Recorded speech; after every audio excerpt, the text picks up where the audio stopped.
Well, thank you for coming out and joining us. No problem. Finally. Showing up in a tie like a damn professional. I like this look that you've been doing. Thanks. Yeah, I really dig it. Thanks. Okay, so we need to get this conversation rolling here. When did you click into the man mode? Could you feel when it happened that you were just firing on all cylinders and finally the man had arrived? Yeah, look, I think it was a gradual thing. I think I think it was just the culmination of so many years of frustration and neglect. And I think SummerSlam was the time when it really clicked, when I slapped the head off Charlotte Flair and the place went mental. And it was supposed to be, you know, quote unquote, a heel turn. But it was just saying enough is enough. I'm sick of taking this. And I had been in a position where I'd gained momentum and lost momentum so many times that I was like, no way, no. This is freedom. This is freedom. I'm doing whatever I want. I'm letting loose. How good was that reaction? It was pretty good. I get chills watching it, dude. So good. It was so freaking good. It all sounds so familiar. The more things change, the more they stay the same, I suppose. When I think of iconic still, like if you think in terms of still shot photography, I think in our lifetime at least, you know, Hogan shaking hands with Macho Man, Austin in Bret Hart's Sharpshooter, A Bloody Mess. I've been told repeatedly. Come on, of course. Go ahead, say it. You know, we got CM Punk cross-legged on top of the ramp, holding onto that microphone, waving And then to his buddy. and then the next thing to happen is you with the busted nose. I'm kind of hard pressed to think of any other, especially like in our careers, still photography shots that kind of encapsulate the changing of the business. You kind of took everything over, and your commanding presence was, I guess, born there. But as you said, it was a process. It was a big chip on your shoulder, and the hot and cold thing culminated to that. Would you go back and change anything? Would you not want all the bad and them dumping the cold water on you? Or did all of that make you who you are? Yeah, no, it's an ever ongoing process. Yeah. And it's one of those things that I wonder, when there is that neglect and there is that oversight and that overlook, part of you gets angry. You're like, I'm in this position now I've proved myself, but it's still happening. Wait, but do I want that? And I think a lot of the time I do, because it gives me that chip on my shoulder. It gives me that anger. I feel like we're all better when we have that little bit of anger. Because we do something with it. It depends if you let it eat you up, if you're just gonna sulk about it, or if you're gonna do something about it, and if you can use that in a productive way to go out and make change and make the audience care and feel with you, and let's all go on this journey and let's change things. With Booker T not being here, I mean, it's a reference that he uses a lot of times as being that 99% there when you think like, oh, maybe I can't get there, maybe I can't, but when you're 100% in, you would either quit or go out and do everything that you had to do. I mean, you were 100% all in on that. Oh yeah, 100%. Well, it's an obsession, right? It's an obsession. You think about the nuances of your character all the time. I'm sure everyone backstage is sick of me trying to put my fingers in everything, you know? I think it's wonderful. Like, obviously, I've known you for a really, really long time.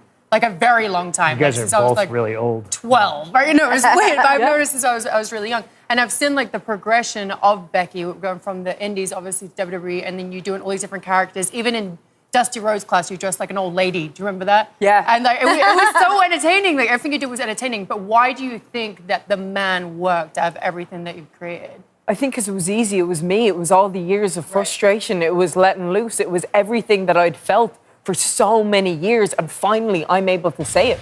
And people didn't really know how to take it, and they didn't really know what to do, and they weren't. I wasn't monitored enough for it to be a thing that was controlled and contained. And then I realized that if I could take to social media and continue my message and let the people know what I thought and let them know that I was thinking what they were thinking, and use that live microphone that was on my hands 24/7, that I could progress this story and let everybody come along on this journey with me. Well, you guys talk about how long you've known each other. I mean, we were speaking earlier about that moment when you thought you were going to quit. and you had wrestled Paige's mom. Yeah, my last match before I quit for 7 years was with her mother. No, I remember I was in her house, so I'd gotten injured the night before well, she actually took really good care of me. I got injured the night before in Germany. She likes you. She's a sweet. Yeah, right? Yeah. I love But so I'd gotten injured the night before in Germany. My face was all busted open. I remember her like applying aloe vera to my She's so face. sweet. Yeah, she was like, "Oh, this will get rid of the bruising, darling." And but after that, I didn't wrestle for 7 years. Wow. I mean, I managed Paige and her mother in Shimmer. Yeah, that was such a wonderful surprise. How do we not have that footage? We came out, we were just like dancing the whole time. It was so fun working together and then realizing that you got signed to WWE, and I was like, holy crap, this is awesome. You guys go back as well. I mean, it's been, 14 years since you two saw each other? Yeah. Again, that was in Shimmer. Yeah. I remember cutting a promo backstage, and you were standing off in the corner. I was like, oh, Jesus. Sorry. Well, let me make this one good. It worked out. But it was for me you. doing a promo. Of course it was great. Oh, boy. It worked out.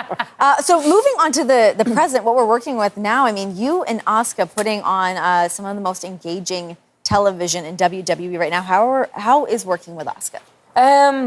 She's phenomenal, right? She is phenomenal. She is phenomenal what she's done in the ring. Her character work right presently is amazing. So she had this phenomenal run in NXT, right? Like she was booked to win 90% of her matches. And then last year at WrestleMania, she got the rug pulled out from under her. And I felt bad for her. I know what it was like to be in that position. So, look, I always feel weird talking about the mechanics of things, but I want to make her a monster, and I'm doing everything that I can because she is that person that I haven't beat yet, and I love that story because it's the person that I haven't beat, and it's that going into that doubt that stopped me from wrestling 7 years ago. Right. That can I do this? Do I have that ability to beat this person? Am I going to fight it, or am I going to walk away? Am I going to run away, or will I continue?